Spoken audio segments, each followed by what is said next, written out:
met the Petersons on a really cold morning in December. I was called to have a look at their boiler. They'd been having some problems with their heating cutting out. I'd known the Petersons for about a year. I lived right next door. Kathy, a single mum with a 2-year-old son, and Mr. Peterson, her elderly father.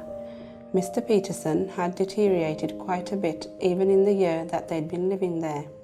I was in the Petersons' kitchen taking a look at their boiler. That's when I saw him. It was a Sunday afternoon. I was in my back garden, unpegging clothes from the washing line. That's when I heard the shouting. The little boy, he was standing there in the doorway looking at me. He looked so scrawny, his face was gaunt and pale, and his arms and legs were stick thin. He had a nappy on, which looked like it hadn't been changed for quite a while, and the smell was pretty overpowering. It was Kathy. She was shouting at her dad, shouting so loud I could hear every word. Kathy was getting angrier and angrier. I'd never heard her that angry before.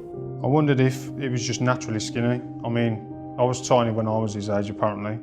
I asked him if he was all right and he replied with just one word, hungry. I was just heading back indoors, then I heard her. After I fixed the boiler, I asked Mrs. Peterson if everything was okay. She said everything was fine. I left. I'd done all I could.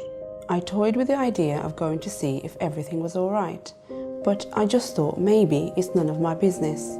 I didn't want to cause any friction between us. My mum rang and I ended up on the phone for ages. A few days later, I was working another job on the next road to where the Petersons lived when I saw an ambulance and police car go past. I went to the window. An ambulance and a police car pulled up outside the Petersons. It wasn't until the next day that I found out what had happened.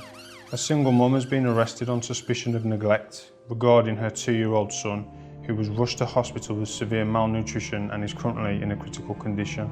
She's also been charged with abuse relating to her elderly father, after ambulance crews tending to her son noticed cuts and severe bruises on her father's face. The police spokesman said that it's one of the worst recent cases they've seen and that the woman was currently being held in custody. I didn't think it was any of my business.